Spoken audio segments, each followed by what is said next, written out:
Assalamualaikum warahmatullahi wabarakatuh.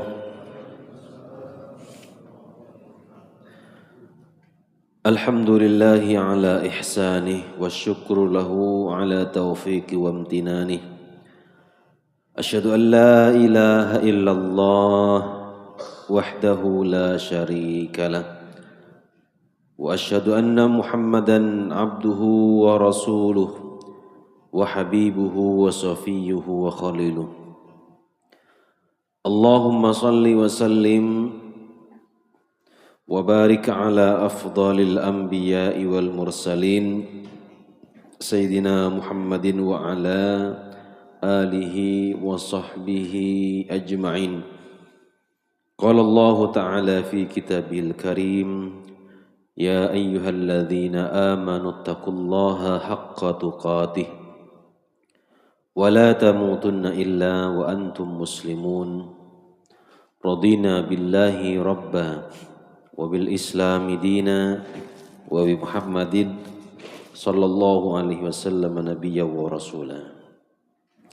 Ikhwatal izza, Bapak Ibu para hadirin yang saya hormati dan yang saya banggakan, tiada kata yang pantas kita ucapkan pada kesempatan pagi hari yang berbahagia ini melainkan kalimat syukur kita kepada Allah dengan mengucapkan alhamdulillahi rabbil alamin atas segala limpahan rahmat, curahan nikmat yang Allah limpahkan kepada kita semua.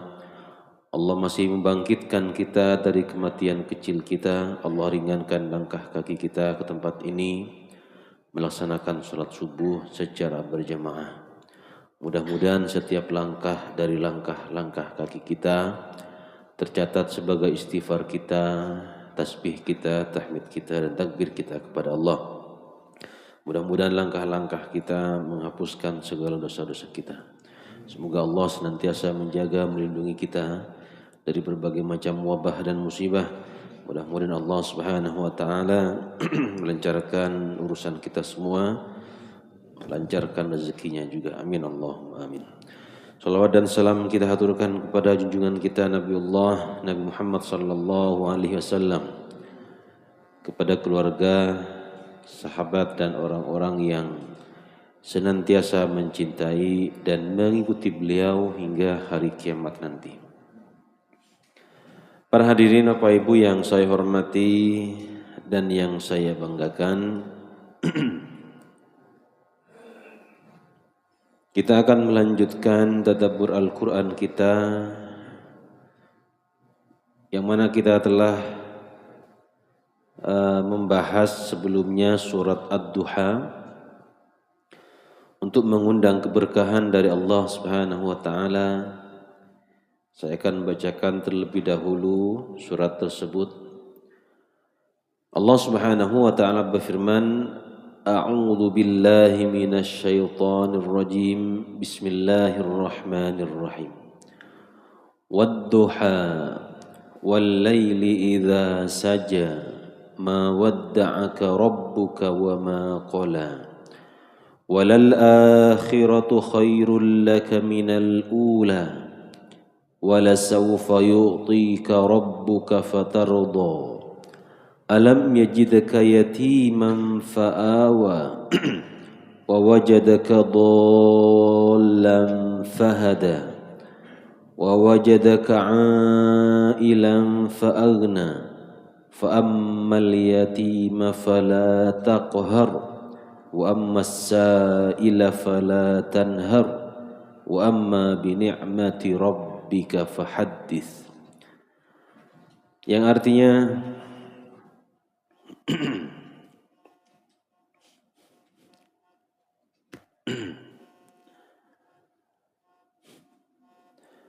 demi waktu duha ketika matahari naik sepenggalah, dan demi malam apabila telah sunyi, Tuhanmu tidak meninggalkan engkau Muhammad dan tidak pula membencimu. Dan sungguh yang kemudian itu lebih baik bagimu daripada permulaan. dan sungguh kelak Tuhanmu pasti memberikan karunia-Nya kepadamu sehingga engkau menjadi puas.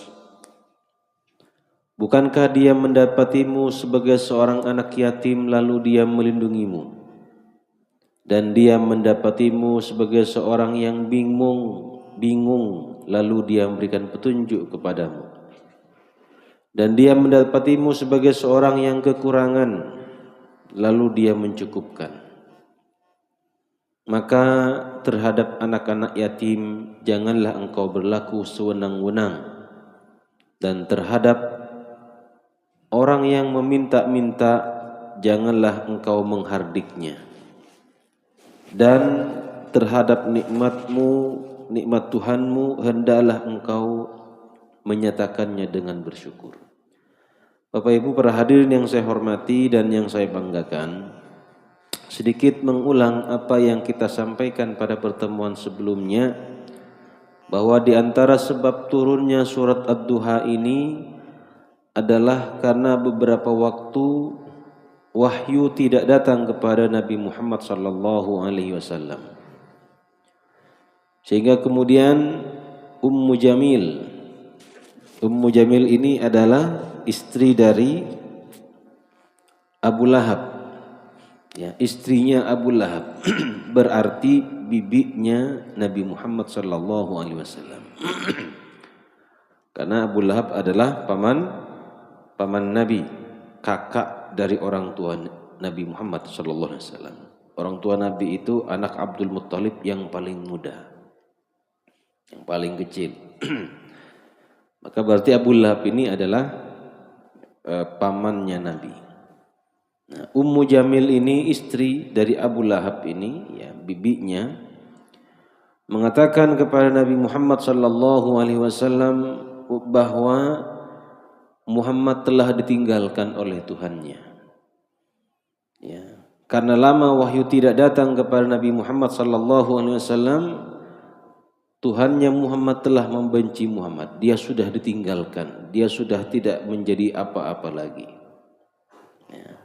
Maka kemudian turunlah surat Ad-Duha kepada Nabi Muhammad sallallahu alaihi wasallam. Wad-duha wal-laili idza saja ma wadda'aka rabbuka wa ma qala. Tuhanmu tidak meninggalkan engkau Muhammad dan tidak pula membencimu.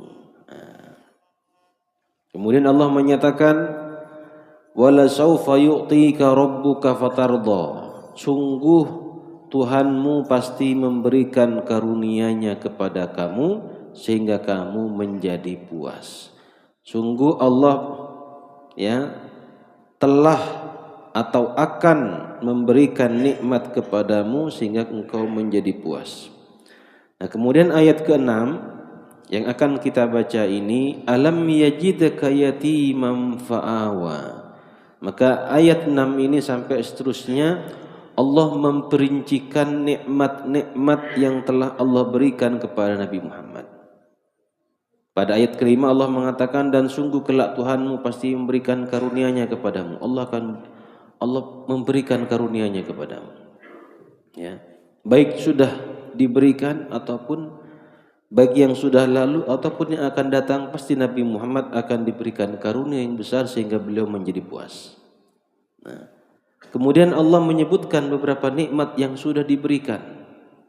Artinya wahai Muhammad, seperti perkataan-perkataan orang, khususnya Ummu Jamil, bahwa dia telah meninggalkan kamu, dia tidak peduli kepada kamu.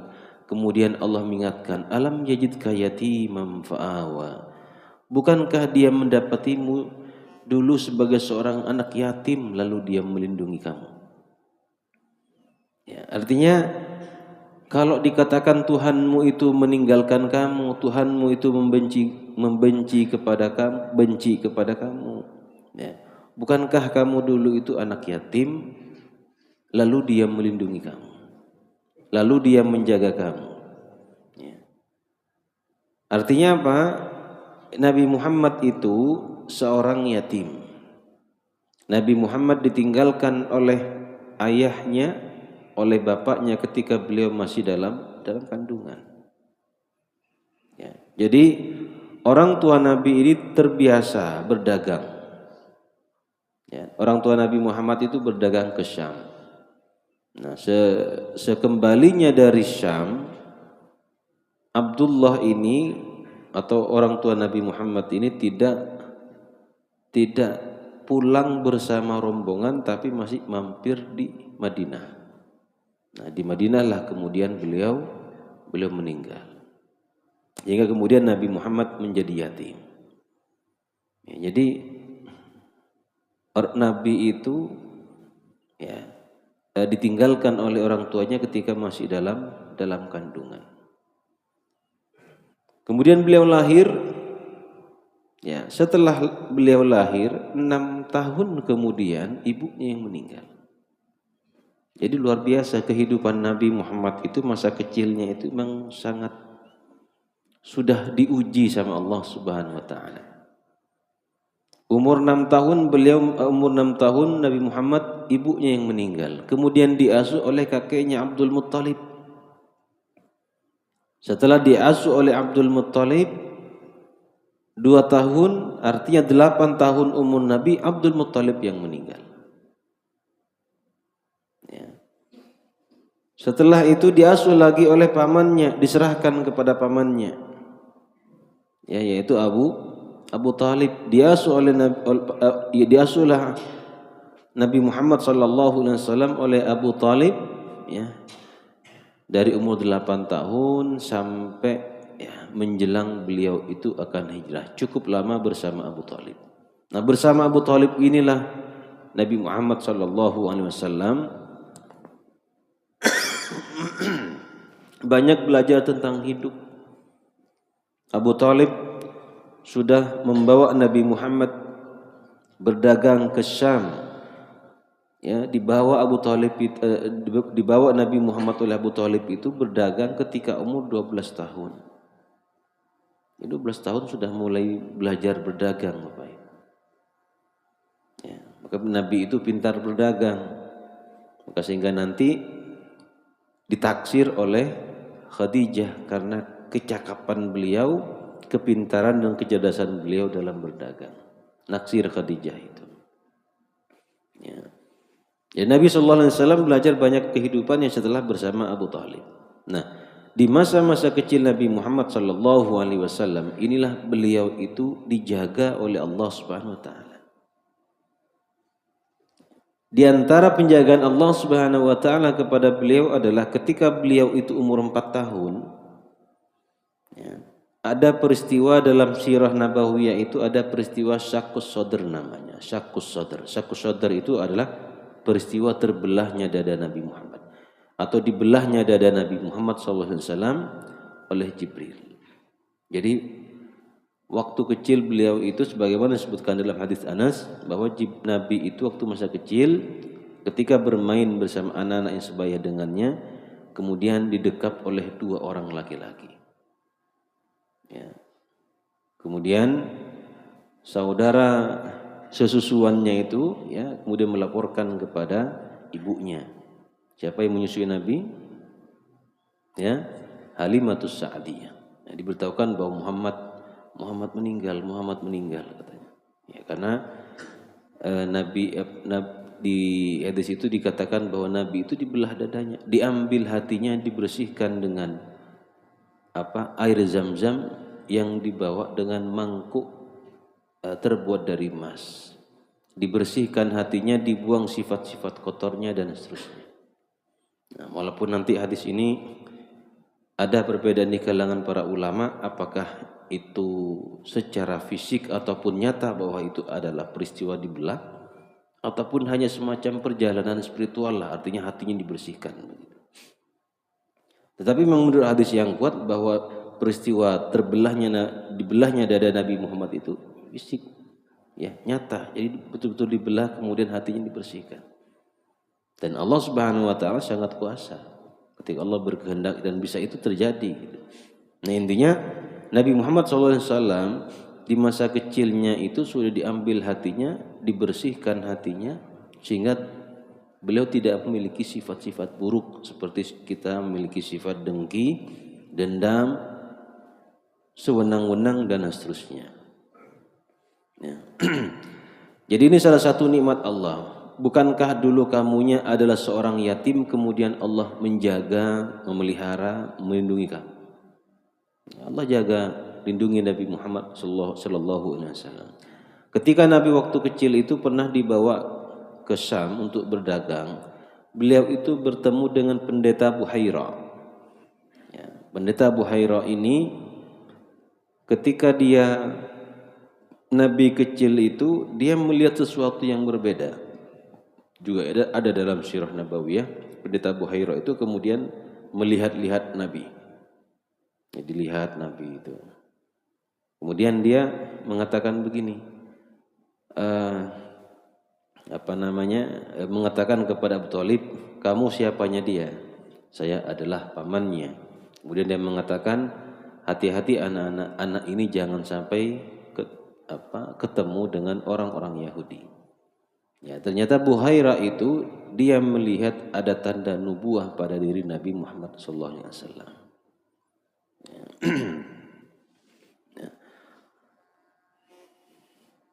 Wa wajadaka dhallam fahada, dan dia mendapatimu sebagai seorang yang bingung, lalu dia memberikan petunjuk kepada kamu.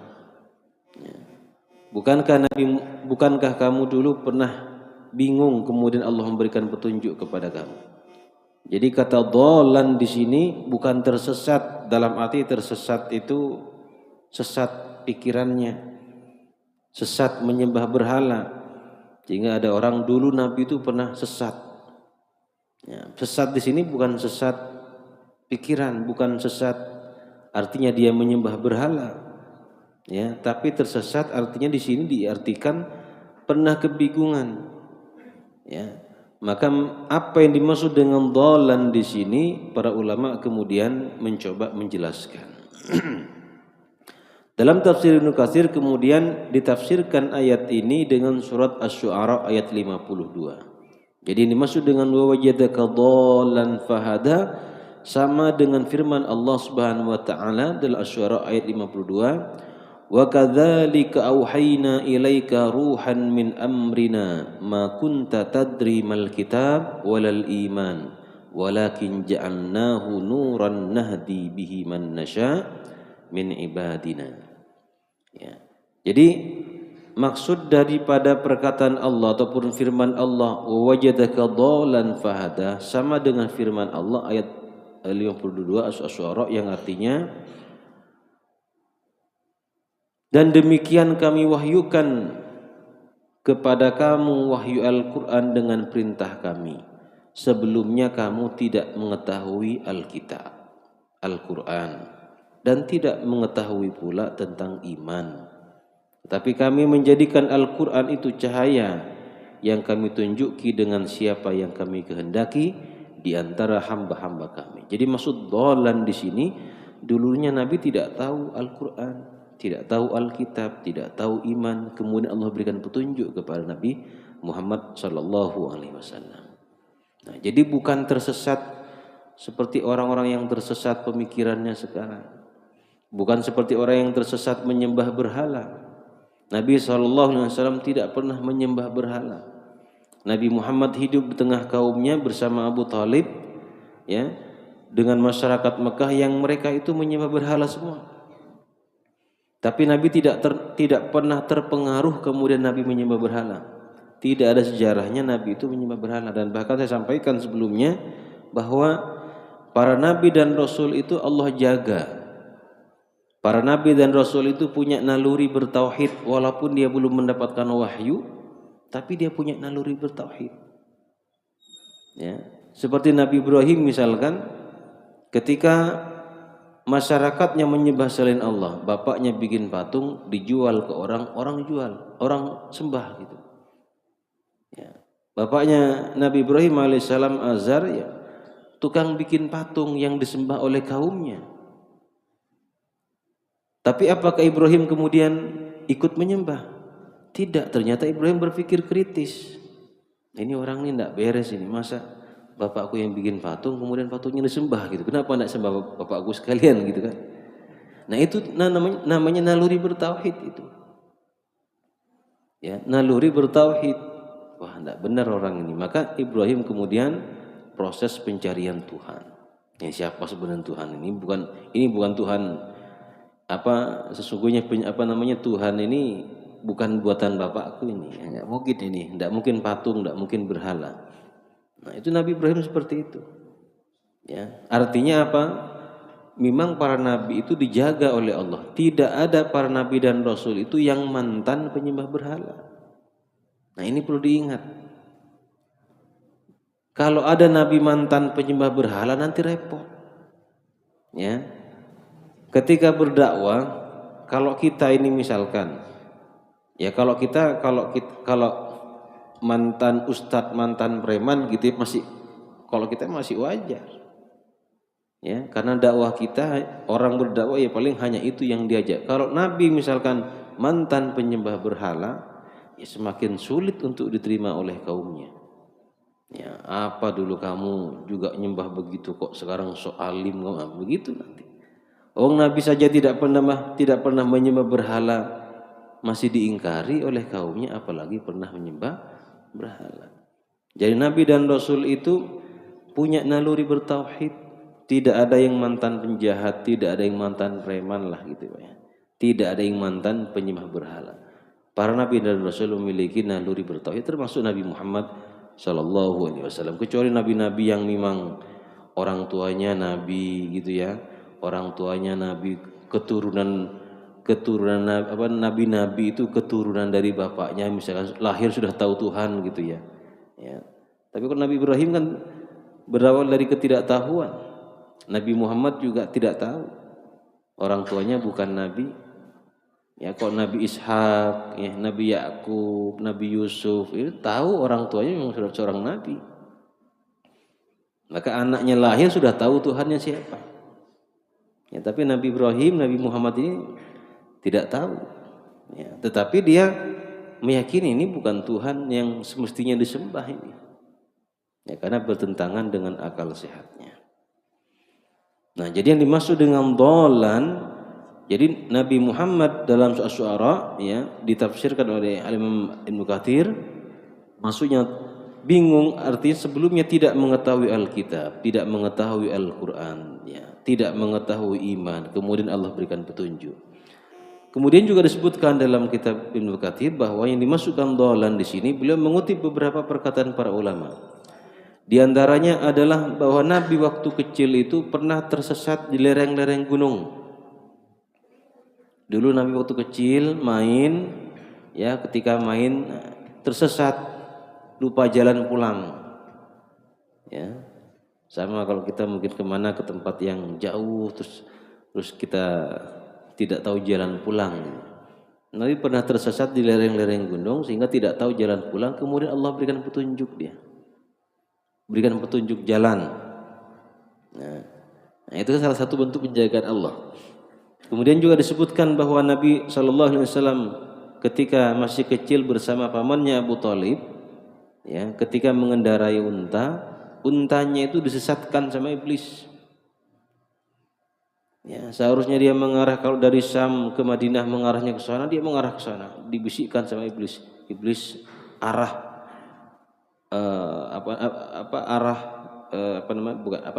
ubah arah unta itu, dia ke sana misalkan. Maka kemudian ditiup iblis itu sehingga dia terpental ke negeri Habsyah. Ya. Sehingga dia kemudian terlempar gitu ya. Kemudian Jibril luruskan kembali arah pulang unta tersebut. Nah, jadi ini maksud dengan dhalan, Nabi itu pernah bingung dalam arti tersesat, dalam arti ya tadi tidak tahu, bukan tersesat dalam arti menyembah berhala. Nah, ini yang perlu kita ketahui. Ya, kadang kalau kita baca dulunya kamu adalah orang yang tersesat, karena ada yang mengartikan tersesat nanti dibayangkan wah Nabi dulu tersesat gitu ya. Artinya menyembah berhala. Ingat, Nabi tidak pernah menyembah berhala. Itu yang perlu kita ketahui. Wa wajadaka 'ailan fa'aghna, dan dia mendapatimu sebagai seorang yang kekurangan lalu dia mencukupkan. Ya. Artinya pada mulanya Nabi SAW hidup dalam keadaan fakir. Ya, ketika anak-anak, ya, ketika masih anak-anak, Nabi itu dalam kehidupan yang fakir, orang tuanya nggak ada, orang tuanya meninggal, Nabi itu yatim. Makanya ketika kalau kita membaca sejarah Nabi dipungut, bukan dipungut, diambil oleh Halimah dijadikan anak susuannya. Jadi orang Arab itu, kebiasaan orang Arab itu ketika anak bayi lahir itu disusukan ke orang-orang pedalaman.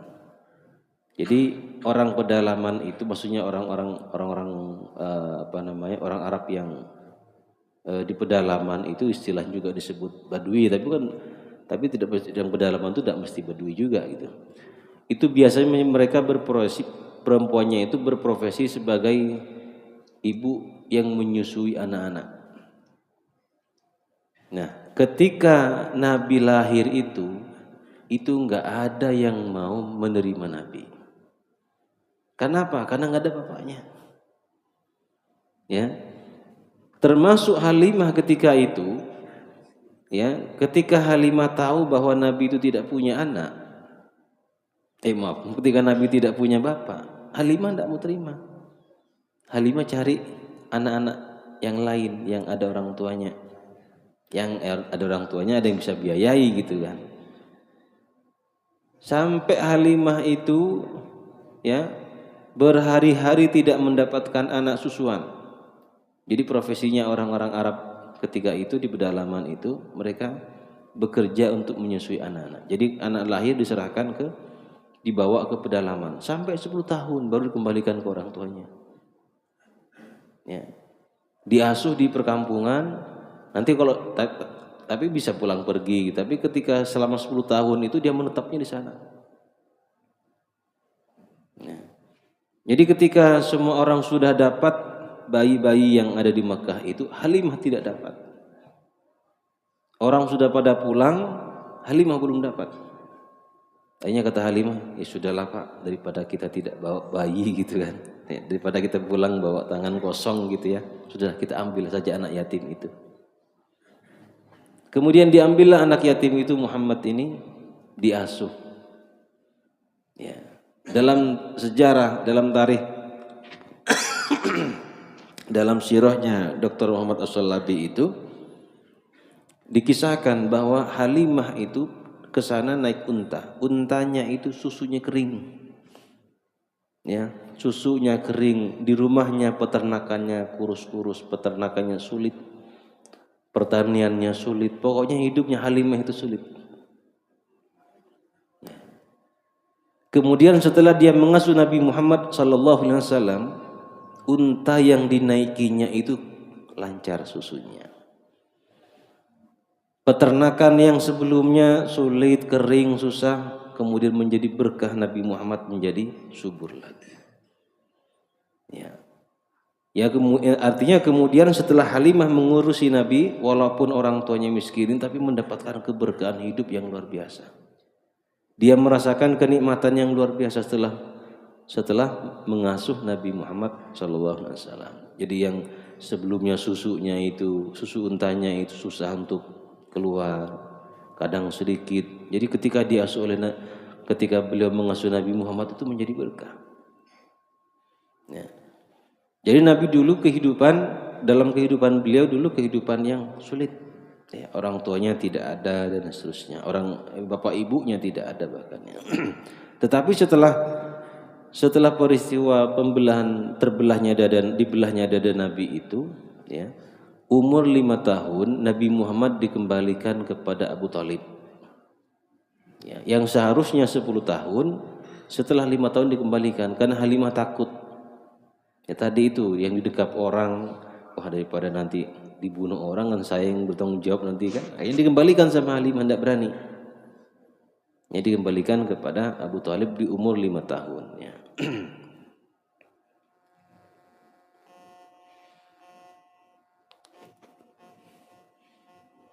Jadi bukankah dia mendapatimu sebagai seorang yang kurang lalu dia mencukupkan?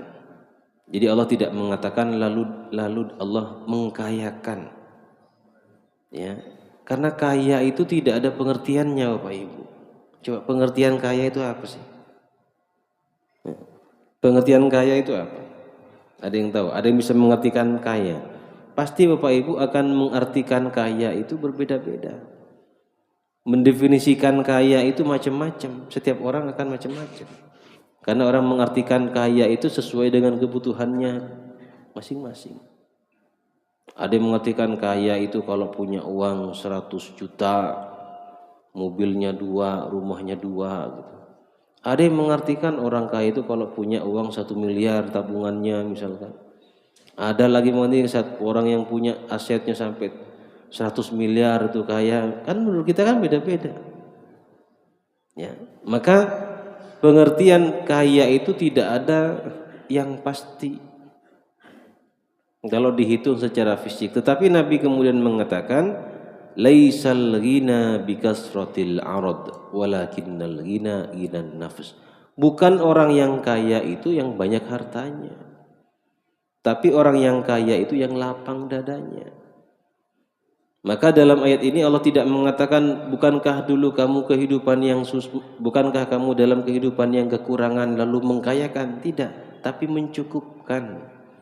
Karena apa? Yang menjadikan orang kaya itu kalau merasa cukup. Seberapapun harta yang kita miliki, kalau tidak merasa cukup, ya miskin terus. Pikirannya miskin. Kalau pikirannya miskin, nanti jadinya pelit. Uang saya cuma segini, mau keluar itu susah. Karena apa? Ya tadi mindsetnya, pikirannya, dia menganggap dirinya masih miskin. Karena kurang padahal uangnya ya banyak. Ya. Jadinya pelit. Ya. Ciri orang miskin itu apa? Pelit. Ciri orang kaya suka memberi walaupun uangnya tidak banyak. Kenapa? Merasa cukup. Nah, makanya kata Nabi itu kan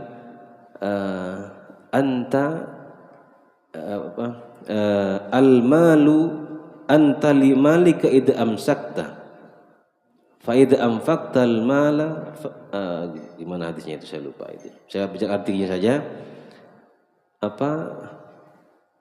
Kamu itu milik hartamu selama engkau pegang dan harta milikmu apabila engkau infakkan. Paham Bapak Ibu? Kalau harta kita pegang, sesungguhnya itu bukan harta kita. Kita milik harta gitu. Kita ini dikendalikan oleh harta, kita dikuasai oleh harta. Tapi kalau harta itu kita infakkan, maka harta itu milik kita. Jadi maksudnya begini, harta yang menjadi milik kita itu adalah harta yang kita infakkan. Harta yang punya kita itu harta yang kita infakkan. Harta yang kita pegang itu bukan punya kita. Ya nanti bisa punya siapalah gitu ya. Nah. Jadi yang dimaksud kaya oleh Nabi dalam ayat ini adalah siapa? Orang yang merasa cukup. Ya, Allah mencukupkan. Fa'ammal yatima fala taqhar. Adapun terhadap anak yatim maka jangan kamu berlaku sewenang-wenang. Ya, artinya wahai Muhammad, dulunya kamu adalah seorang anak yang yatim. Ya, maka sebagaimana dahulu kamu yatim, maka janganlah kamu berlaku sewenang-wenang terhadap anak yatim.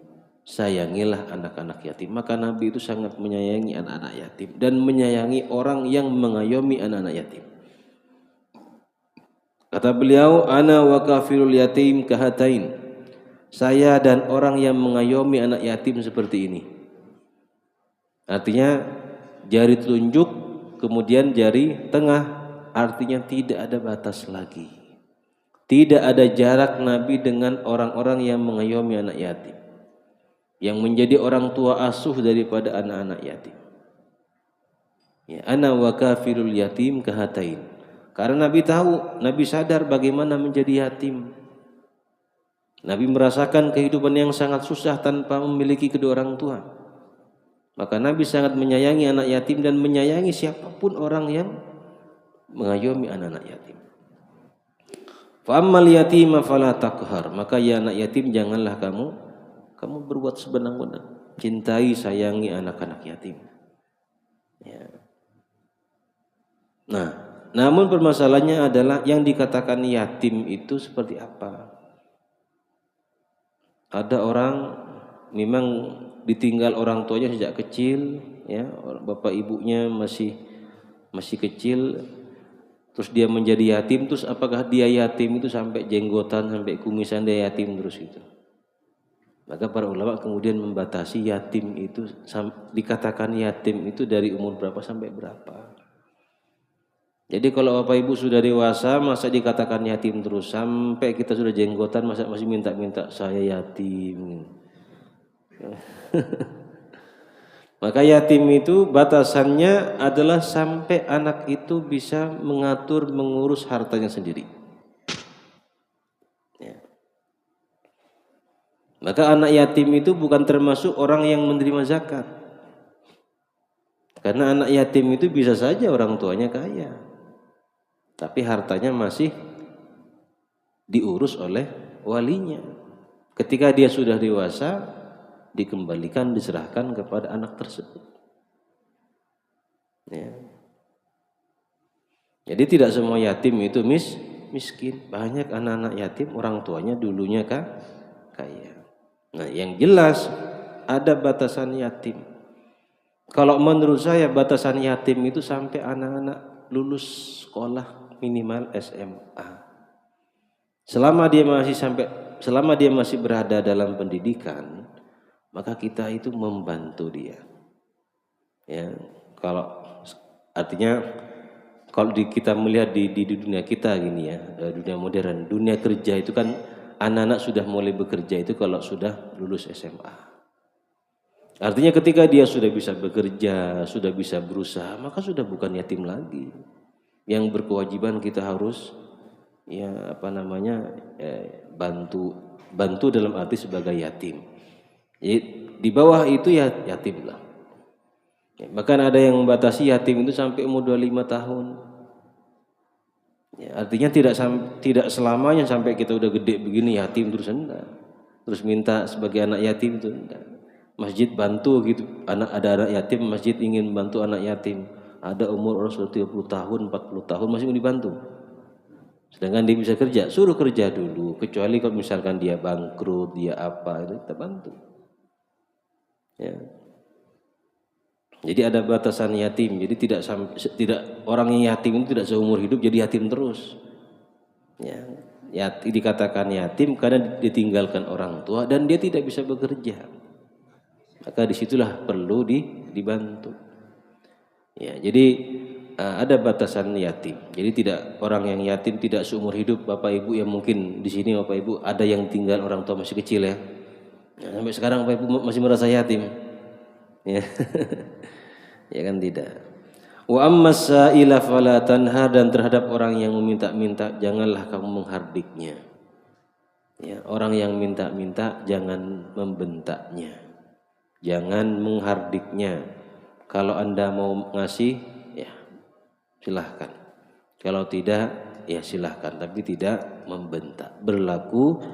Berbuat baik, berlaku sopan, menghormati ya orang tersebut. Nah, kita sekarang ini sulit memang membedakan orang yang minta-minta karena perlu dengan minta-minta yang profesi.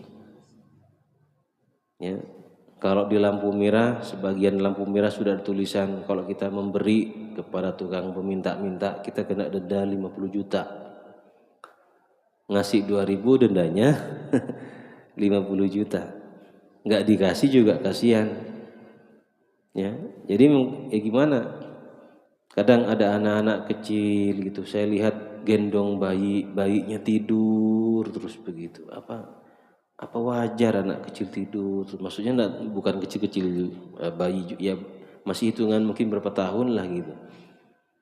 Khawatir jangan-jangan anak itu dikasih obat tidur gitu biar tidak nangis gitu kan. Masa setiap ketemu itu tidur bayi itu? Kan kasihan. Ya. Tapi memang seperti itu ya sepertinya ada yang bukan sepertinya, memang ada yang mengatur gitu. Ya, pernah ada salah satu yayasan di Samarinda ini ya, cerita gitu ya, bahwa pernah dia akan ketika ada anak-anak daerah salah satu lampu merah Samarinda, banyak anak-anak yang minta-minta dulu di situ. Kemudian anak-anaknya itu ditawari, kamu sekolah ndak, kamu tempat tinggal ndak, ikut kami lah kelas itu yayasan panti asuhan gitu ya. Kemudian di belakangnya itu kemudian ada orang begini, ada Pak Om, nggak usah urusi kami Om, kata gitu. Jadi ada yang jaga. Jadi mereka itu yang minta-minta emang disuruh gitu. Ada yang mengkoordinir. Jadi kita tidak tahu yang minta-minta karena memang yang memerlukan, butuhkan dan yang tidak. Ya, sehingga memang ada orang yang minta-minta karena butuh, karena perlu, akhirnya kita tidak kasih. Kita bukan pelit, tapi kadang kita ya merasa ini biar jerah lah gitu ya. Artinya ya cari kerja yang lebih halal, yang lebih baik. Ya, saya kira bisalah kalau bekerja. Ini juga tidak bisa kita menangani sendiri, harus juga tetap melalui pemerintah, ya melalui aturan dan seterusnya. Wa amma bi ni'mati rabbika fahadis, dan terhadap nikmat Tuhanmu maka hendaklah kamu menyebut-nyebutnya, artinya menyebut-nyebutnya dengan bersyukur, dengan mensyukuri nikmat yang sudah Allah berikan kepadamu. Bukan maknanya harus menceritakan. Tidak semua kebaikan itu harus diceritakan. Ya, tidak semua Bapak Ibu, ya tidak semua kenikmatan yang Bapak Ibu dapat tidak harus diceritakan kepada semua orang. Karena kadang ketika kita ceritakan tentang kenikmatan yang kita dapatkan, kalau Bapak Ibu cerita kepada orang yang tepat, bisa menimbulkan hasad, dengki, iri. Ya. Misalkan kita baru dapat rezeki, dapat apa, cerita kepada semua orang. Kita tidak tahu orang yang kita ceritakan tuh hatinya gimana. Jangan-jangan malah timbul iri, malah dengki kepada kita. Ya, maka tidak semua orang harus kita ceritakan. Makanya salah satu hikmah ketika Nabi Yusuf bermimpi, kata Nabi Yusuf, wahai bapakku, aku bermimpi melihat bulan, matahari, bintang sujud kepadaku. Itu kan mimpi yang baik. Kemudian kata Yakub, jangan kamu ceritakan mimpimu kepada saudara-saudaramu. Kenapa? Bisa menjadi sebab timbul rasa iri, dengki. Ya. Boleh ceritakan kepada orang yang Anda percaya orangnya baik, ya, tidak mudah dengki, iri, dan memang perlu diceritakan, perlu disampaikan. Ketika tidak perlu disampaikan, ya tidak perlu ceritakan kepada orang. Ngapain Anda cerita, saya baru beli mobil loh, gitu. Memang orang perlu tahu gitu kan. Kecuali memang perlu tahu, mungkin karena apa gitu kan. Orang perlu tahu kalau kita sudah beli mobil baru, sampaikan, tidak masalah. Saya punya rumah baru loh, ceritakan, tangganya semua dikasih tahu. Punya mobil baru, punya rumah baru, ya mungkin juga istrinya baru gitu. Ya tidak semua harus diceritakan, karena cerita-cerita itu kemudian bisa jadi salah satu di antara orang yang kita ceritakan ini malah dengki kepada kita. Ya. Jadi intinya maksudnya fahadis itu adalah syukuri nikmat yang engkau berikan, yang telah diberikan oleh Allah Subhanahu wa taala. Baik Bapak Ibu, para hadirin dimuliakan oleh Allah Subhanahu wa taala, demikian surat Ad-Duhan telah kita tadabburi bersama, ya. Surat ini menunjukkan kemuliaan, keagungan Nabi dan nikmat yang pernah didapat oleh Nabi Muhammad sallallahu alaihi wasallam. Mudah-mudahan bermanfaat untuk kita semua. Mohon maaf atas khilaf dan kekurangannya. Saya kira sudah cukup karena sudah jam 6. Hadanallahu wa iyyakum ajmain. Waffaqanallahu wa iyyakum lima yuhibbu yardah. Wassalamualaikum warahmatullahi wabarakatuh.